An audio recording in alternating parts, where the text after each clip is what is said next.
By morning, Nia Holloway had not slept. The old tablet was still on her dining table. Her laptop was open beside it. Her phone lay face down near a notebook where she had written dates, names, and fragments of sentences that no longer felt harmless. Andre's screenshots, the Marlowe Foundation email, the deleted draft Simone had written. She always tells me everything. That's why this works. Nia had read that sentence so many times it no longer looked like language. It looked like a bruise. Outside her apartment window, the city was waking up. Cars moved through wet morning streets. A delivery truck stopped below. Somewhere nearby, a dog barked once and then went quiet. But inside Nia's apartment, everything had changed. For 17 years, Simone Avery had been the person Nia called when life became too heavy to carry alone. Now Nia understood that some of the weight had been placed there by Simone herself. Her phone buzzed again. Another message from Simone. "Simone, please call me. I can tell you are upset, and I do not want you sitting alone making things worse in your head." Nia read it once. Then she placed the phone down without answering.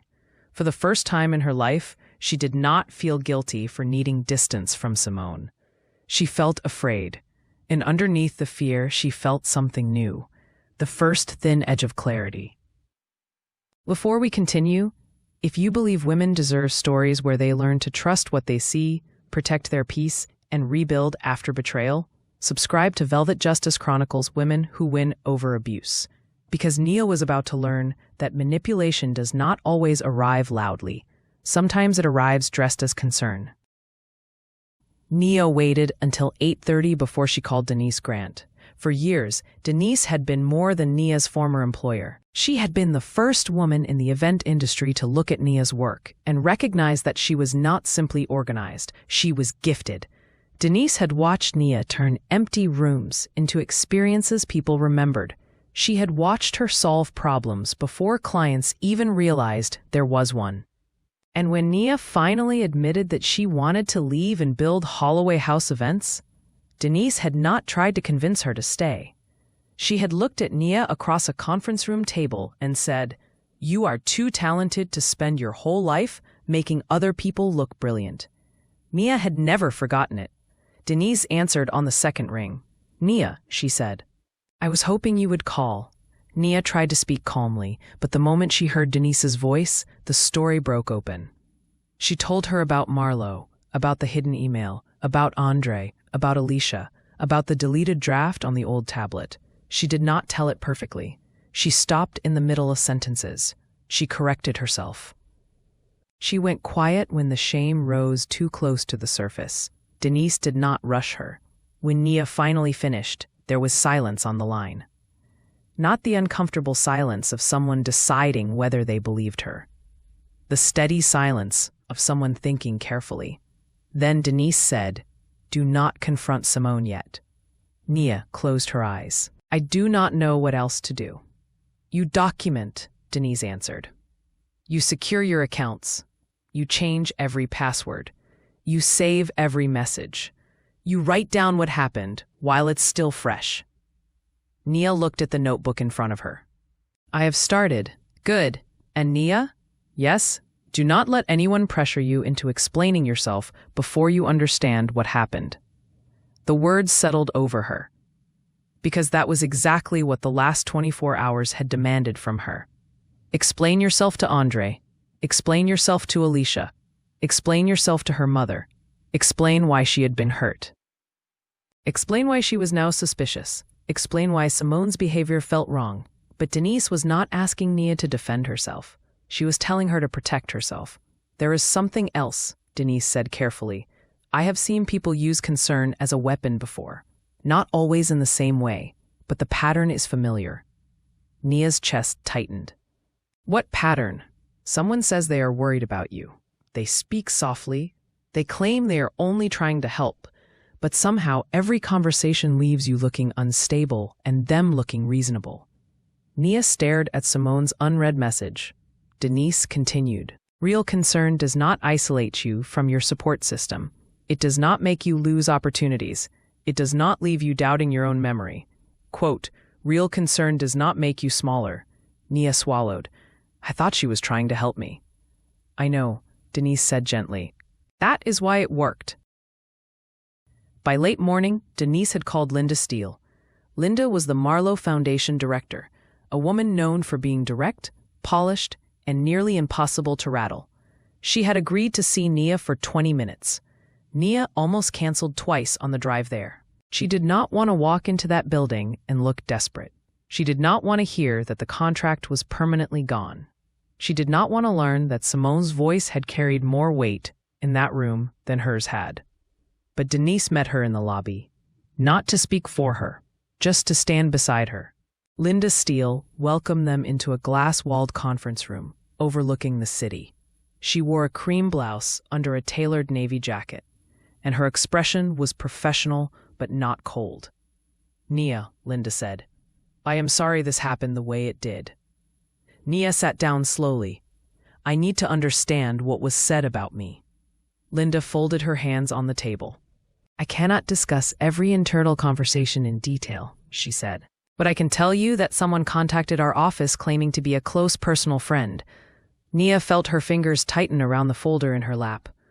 They said they were concerned that you were under emotional strain, Linda continued. They said you had been struggling with family conflict, relationship issues, and professional pressure. Nia looked down. It was almost word for word, the same language from the hidden email. Linda continued carefully. They also implied that you might not be able to maintain boundaries with vendors and clients. That is not true, Nia said. I know, Linda replied. Nia looked up. Linda's expression softened slightly. I have worked with enough professionals to know the difference between a person under stress and a person who is incapable. You were never incapable. The words hit Nia harder than she expected, not because they gave her the contract back. They did not. But because someone in that room had seen the difference Simone had tried to erase. Linda slid a printed document across the table. This is the original message that reached our office. We removed identifying details where necessary, but I believe you deserve to see what was said. Nia read it. The sender had not signed Simone's name, but the phrasing was familiar. Too familiar. I have been worried about Nia for months. She wants everything to look fine, but she has been unraveling privately. Please do not let her take on more than she can manage. Nia had heard Simone say versions of those words. At brunch, in the car, at her apartment door.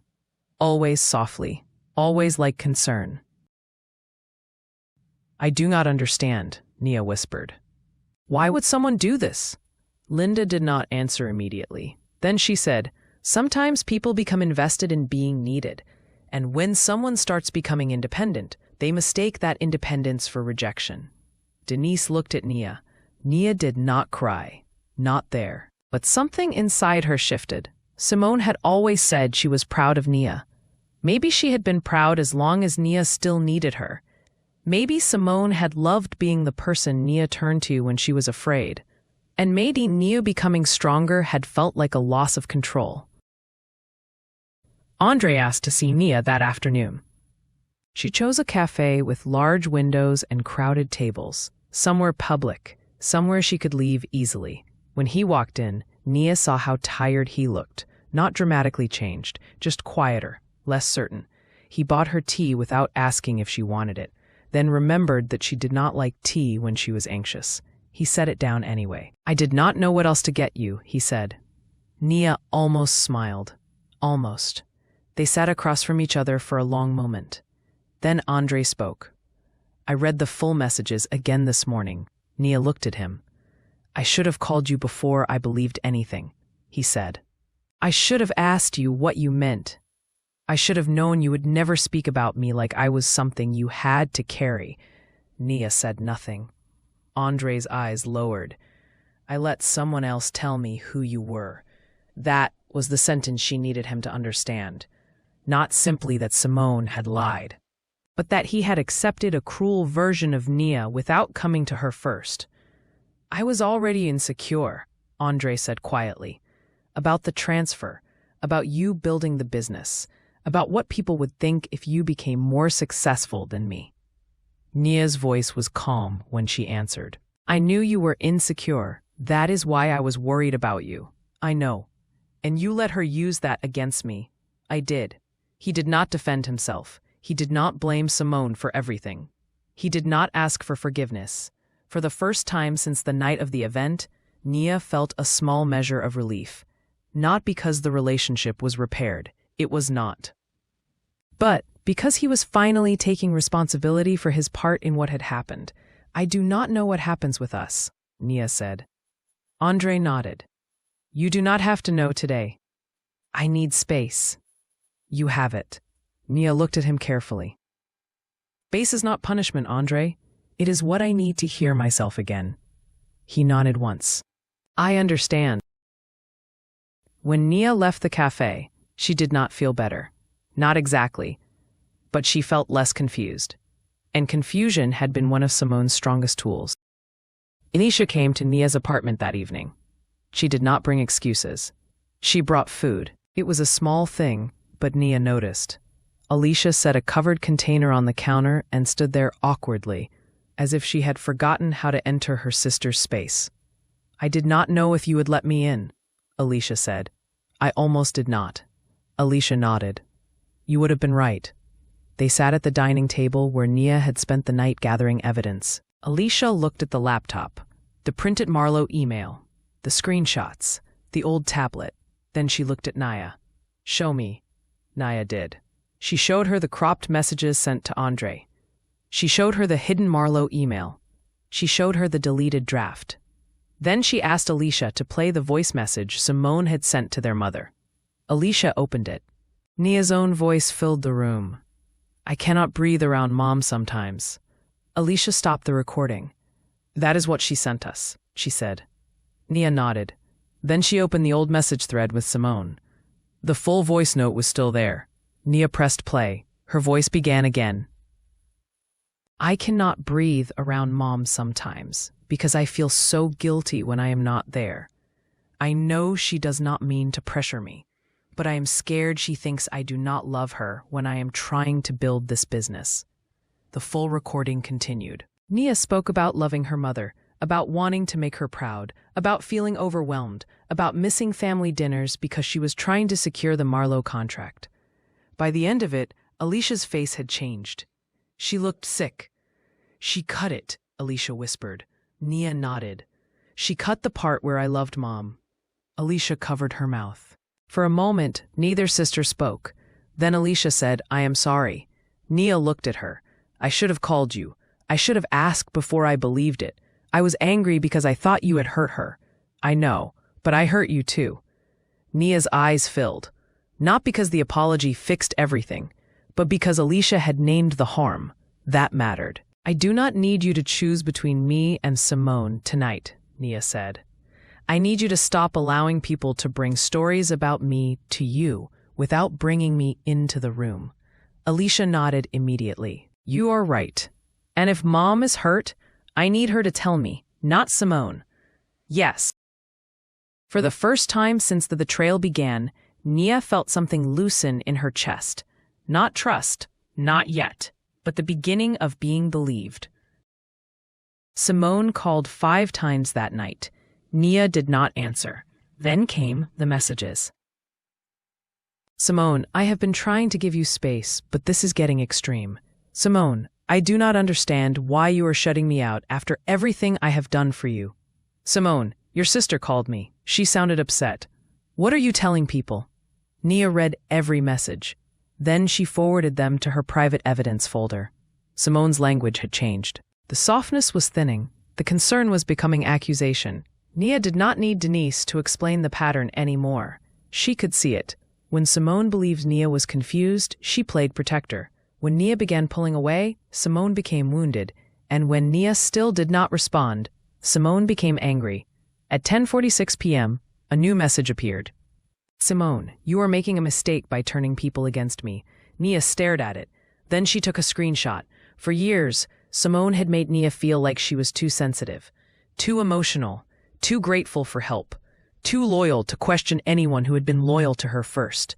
But now Nia understood something simple and painful.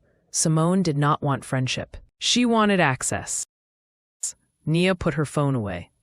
Then she opened her laptop and changed every password connected to Holloway House events: email, client portal, financial accounts, cloud storage, shared calendar, vendor folders.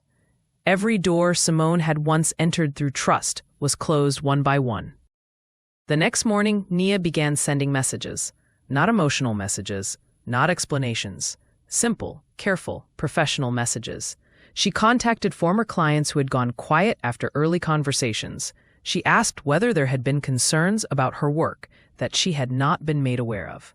Most did not respond immediately. One did. A message arrived just after noon. A former client Nia had once worked with on a community gala wrote, "Hi Nia. I was not sure whether to send this, but after hearing about Marlowe, I think you should see it." There was an attachment. Nia opened it. It was a screenshot of a message thread. The sender's name was Simone Avery. The message had been sent 6 months earlier. "Simone, I do not want to interfere, but I am worried about Nia. She has been under a lot of pressure, and sometimes she does not realize how her stress affects people around her. I would hate for you to be caught in the middle of that." Nia sat completely still. Below it, the former client had replied, "Thank you for telling me. We had noticed she seemed distracted during the planning meeting." Nia remembered that meeting. Her mother had been in the hospital that week. She had apologized for being tired. She had not been distracted. She had been scared, and Simone had turned that fear into a reason for people not to trust her. There was another screenshot, another client, another message, then another, different wording, same shape, concern, instability, pressure, boundaries. Nia's hand began to shake. This was not one moment, not one bad decision, not one ugly lie told after an argument. Simone had been building a story about Nia for months, a story where Nia was talented but fragile, kind but unreliable, ambitious but emotionally unstable. A story that left Simone positioned as the calm, loyal friend who knew the truth. Nia whispered the words aloud. It was never bad luck, and this time she believed herself. Nia called Denise again. This time she did not cry. Her voice was quieter than before, more certain. She told Denise about the former client's screenshots. Denise listened without interruption. When Nia finished, Denise said, "You have enough now to know that this was a pattern." Nia looked out the window. "I keep thinking there has to be a reason I do not understand." "There may be," Denise said. "But you do not need a reason that satisfies you before you protect yourself." Nia closed her eyes. That sentence changed something. For days, she had been trying to understand Simone's motives. Was she jealous? Was she insecure? Did she feel abandoned? Did she hate Nia? But Denise was right. The reason did not change the harm. "You can care about someone's pain," Denise continued, "and still refuse to let them use it to destroy your life." Nia looked down at her hands. "I do not know how to confront her." "You do not have to confront her before you are ready. But she is going to keep contacting me. Then you decide what contact looks like. You can keep it written. You can set boundaries. You can say nothing until you have had time to think." Nia nodded slowly. Denise leaned forward. "There is another thing I want you to remember. You do not have to prove that you were hurt enough to leave." Nia felt tears rise again, because that was the question she had been carrying without naming. Was this betrayal bad enough?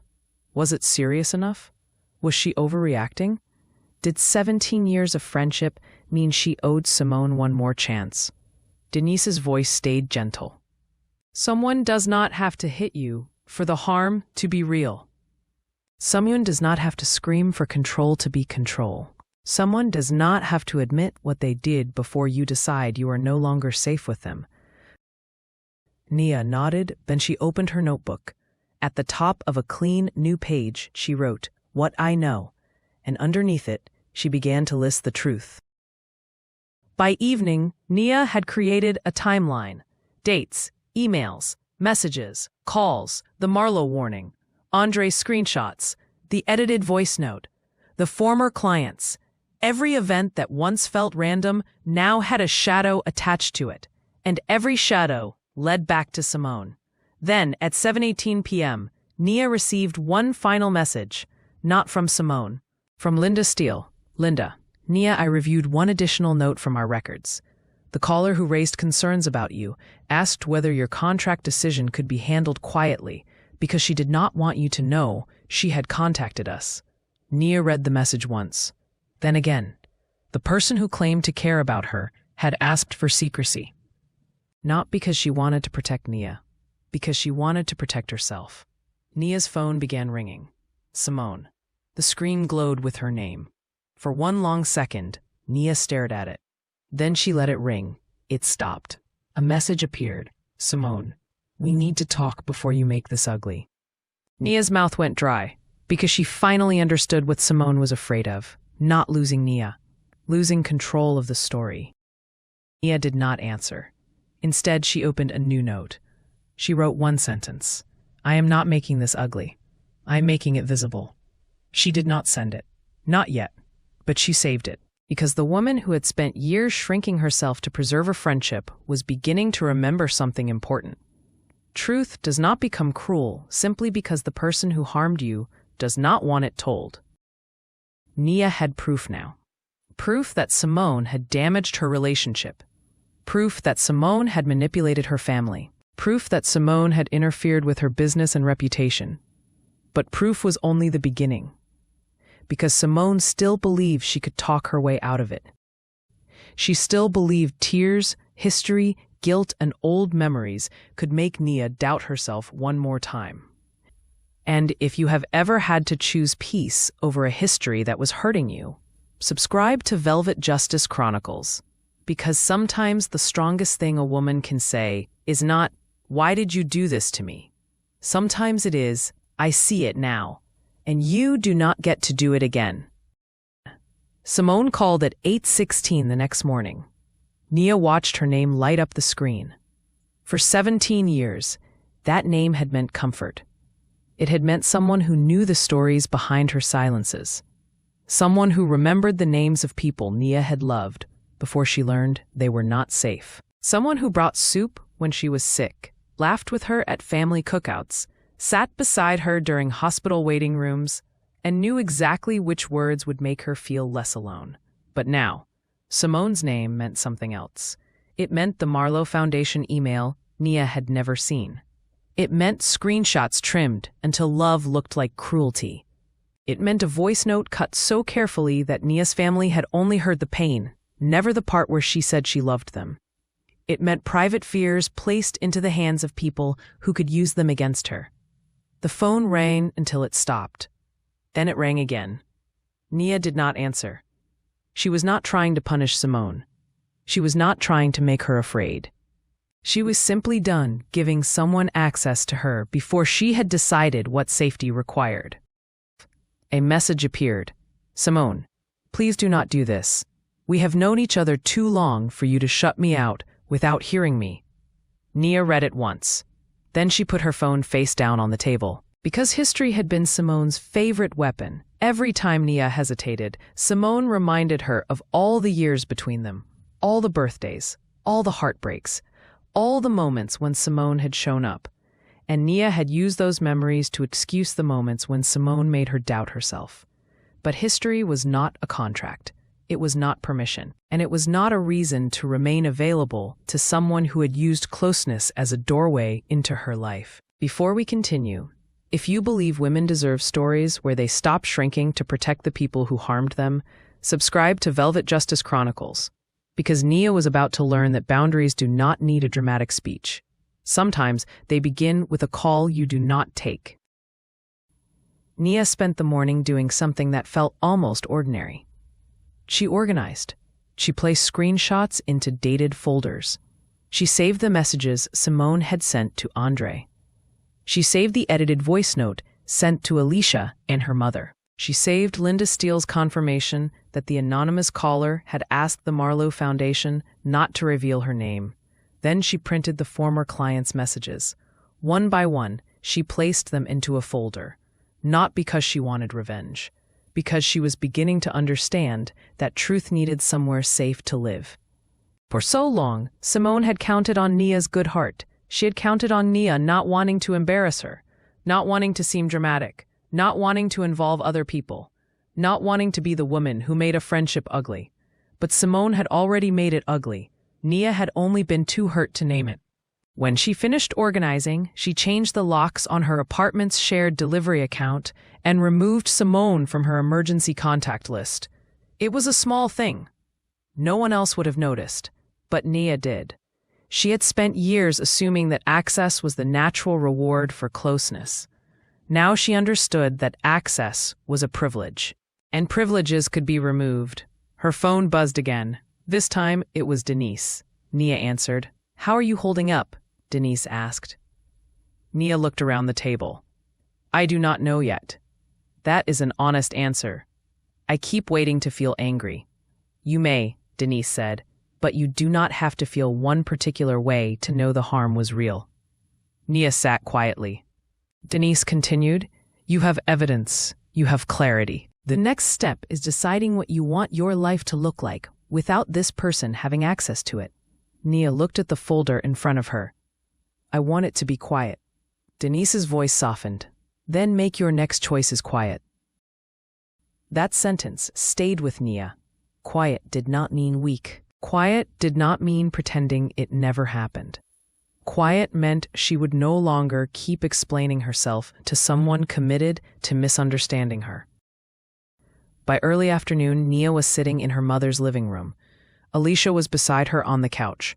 Marian sat across from them, hands folded tightly in her lap. For a while, no one spoke. The room held years of family photographs, old laughter, Sunday dinners, birthdays where Simone had stood in the background as naturally as any relative. That was one of the hardest parts. Simone had not only entered Nia's life, she had entered the family's memory of Nia. Marian finally looked at her daughter. "I should have called you." Nia's throat tightened. "Yes," she said. Her mother nodded, tears rising slowly. "I heard that recording. I thought you were tired of me. I thought I was becoming a burden to you." "You were never a burden," Nia said. "I know that now." Alicia reached for Nia's hand.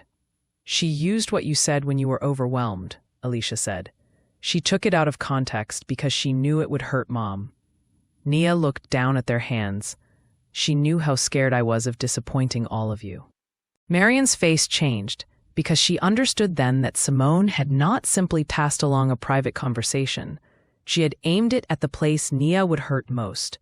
"I am sorry," Marian whispered. Nia took a breath. "I need you to understand something. I am not asking you to hate Simone for me.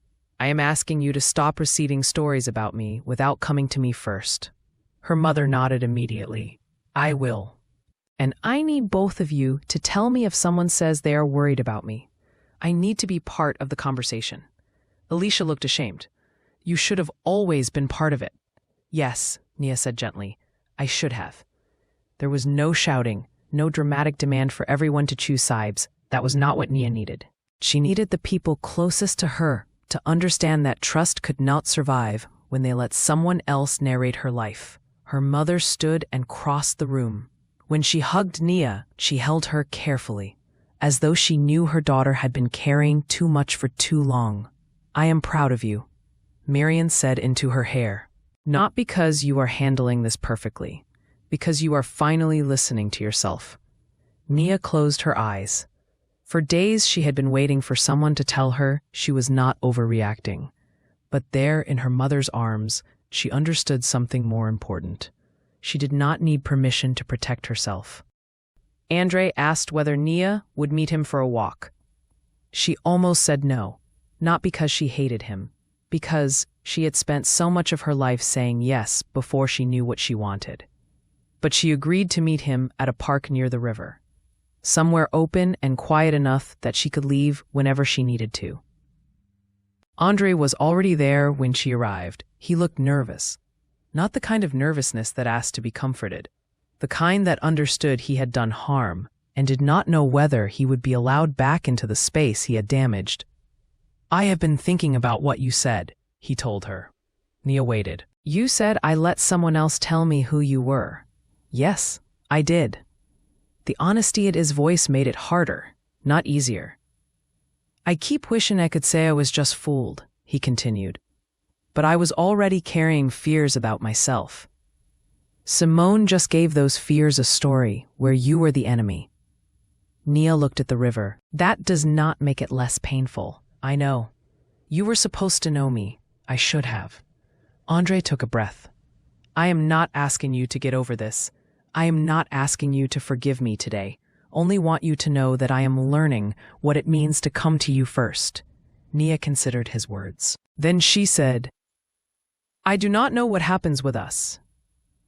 You do not have to. I need my life to feel steady before I decide whether there is room for anyone else inside it." Andre nodded. "You deserve that." He did not reach for her. He did not promise grand gestures. He did not say he would wait forever as though that promise itself should earn him something. He simply walked beside her until she was ready to leave. And when she did, he said, "Take care of yourself, Nia." It was not a reconciliation. Not yet. It was something more honest. It was accountability without demand. For Nia, that was enough for the moment. Simone asked to meet in person. She sent 6 messages before Nia replied. "Nia, I will meet you once in a public place. I will not debate what I found. I will tell you my boundary, and then I will leave." Simone answered almost immediately. "Simone, fine, if that is what you need." The words sounded cooperative. But Nia had learned to listen for what lived beneath words. If that is what you need, not "I understand," not "I am sorry," just another way of making Nia seem difficult for needing safety. They met at a cafe across town. Nia chose the table near the front window. She arrived first. She sat with both feet planted on the floor and her phone in her bag. She did not bring the full evidence folder. She did not need to prove the truth to Simone. She only needed to state what she knew. When Simone walked in, she looked exactly as Nia remembered. Beautifully dressed, hair smooth, makeup flawless. Her expression worried in a way that would have once made Nia soften immediately. Simone sat down. For several seconds, neither woman spoke. Then Simone reached for Nia's hand. Nia moved it away. Something flashed across Simone's face. Pain. Then irritation. Then the polished concern returned. "Nia," she said softly, "I do not know what you think happened, but I would never try to hurt you." Nia looked at her. "You contacted my clients." Simone's mouth opened, then closed. "You told Andre things I said in private. I was worried about you both. You sent my family an edited recording." Simone shifted in her chair. "I did not edit it to hurt you. You removed the part where I said I loved them." Simone's eyes filled with tears. "Do you know how hard it has been watching you spiral and push everyone away?" Nia felt the old instinct rise, the instinct to comfort Simone, to reassure her, to say she had not meant to accuse her. But Nia stayed still. "I did not push everyone away," she said. "You helped them believe I did." Simone looked down. When she spoke again, her voice was smaller. "I was trying to protect you." "From what?" Simone did not answer. "From success?" Nia asked. "From Andre? From my family? From people believing I was capable?" "That is not fair." "No," Nia said. "It is not." Simone wiped beneath one eye. "You are making me sound like some kind of monster. I am saying what you did. You do not understand how alone I have felt." Nia's heart ached at that, because she did understand. She knew Simone's childhood. She knew the loneliness she carried. She knew how often Simone had been left behind by people who promised they would stay, but pain was not permission. Being wounded did not give Simone the right to wound her back.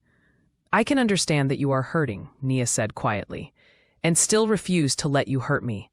Simone looked at her with something close to anger now. "After everything I have done for you," Nia inhaled. Then she said the truth that had been waiting inside her for days. "You did not love me." Simone froze. Nia's voice did not shake. "You loved having access to me." First time, Simone did not have an answer ready. The cafe continued around them. Coffee machines hissed. A child laughed near the counter. Someone opened the door, letting in a brief wash of afternoon light. And Nia understood that the world did not stop because she finally told the truth. It only became clearer.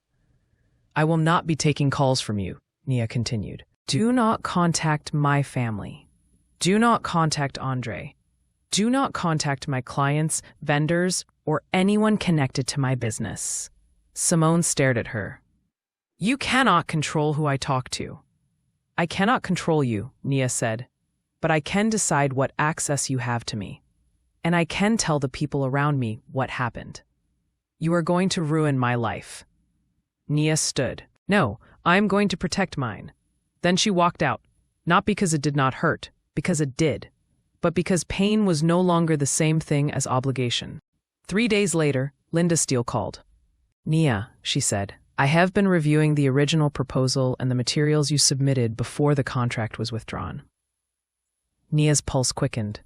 "I want to be clear," Linda continued. "The campaign contract has already been reassigned. I cannot change that." Nia closed her eyes briefly. "I understand, but we have an upcoming community arts dinner. It is smaller, different scope. I would like to offer you the opportunity to submit a revised concept." For a moment, Nia did not speak. It was not the contract she had lost. It was not a perfect repair. And Linda was not pretending it was. But it was a door, a fair one. "I would like that," Nia said. When Nia told Denise did not let her rush into gratitude before she had processed the moment. "That is good news," Denise said. "And it is also okay to feel angry that you had to fight to be seen clearly." Nia smiled faintly. "I do feel angry. You are allowed." For the next week, Nia worked. Not desperately. Not trying to prove she was not the woman Simone had described. She worked because she remembered who she was before someone began whispering doubt into every room she entered. She built a concept around local artists, neighborhood history, and the kind of beauty that made people feel seen. She chose warm lighting, open tables, flowers in colors that felt alive. She created a room that would not ask anyone to shrink. When the proposal was done, she looked at it for a long time. Then she sent it, and for the first time in weeks, she did not check her phone every 5 minutes afterward. She had done the work. That was enough for the night. The following Sunday, Nia went to her mother's house for dinner. Alicia was already there, setting plates on the table. Marion was in the kitchen, pretending not to watch the front door every 30 seconds. The evening was not magically normal. No one acted as though the past weeks had not happened, but the room felt different, safer. Alicia asked Nia how the Marlowe proposal was going. Marion asked whether she wanted help preparing for the next event. Neither of them asked what Simone was doing. Neither of them brought her name into the room. That mattered. They were learning that Nia's life did not have to orbit the person who had hurt her. At one point, Marion brought out an old photo album. Nia almost tensed. So many pictures held Simone in them. But Marion opened to a photograph from years earlier. Nia was standing at a high school art showcase, smiling uncertainly beside a small display she had created. She was younger, thinner, dressed in an oversized black blazer she had borrowed from Alicia. "You always made spaces beautiful," Marion said. Nia looked at the picture. "I forgot that."